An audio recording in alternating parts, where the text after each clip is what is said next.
বিশ্বনবী এরকম কঠিন বিপদে পড়েছেন জীবনের কিছু কিছু মুহূর্তে।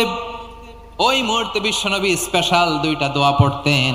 এই দোয়াগুলো আপনাদেরকে জানিয়ে দেয়। বিশ্বনবী বলেন, কঠিনতম বিপদে যখন পড়বা, দেয়ালে পিঠ থেকে যায়, চোখে মুখে অন্ধকার, বাঁচার কোনো উপায় নাই, তখন পড়বা লা ইলাহা ইল্লা আনতা সুবহানাকা ইন্নী কুনতু মিনাজ জালিমিন।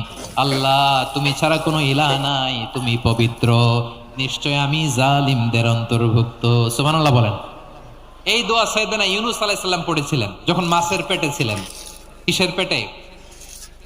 এবং অনেক মুফাসসিরিন একরাম বলেছেন, অনেক আহলুল ইলমরা বলেছেন, এটা হচ্ছে ইসমে আজম। ইসমে আজম এমন দোয়া যেটা দিয়ে দোয়া করলে আল্লাহ দোয়া কবুল করে, কিন্তু এটা কোনটা, এটা নিয়ে ইখতিলাফ আছে। কোন কোন আহলুল ইলম বলেন এই লা ইলাহা ইল্লা আনতা সুবহানাকা ইন্নী কুনতু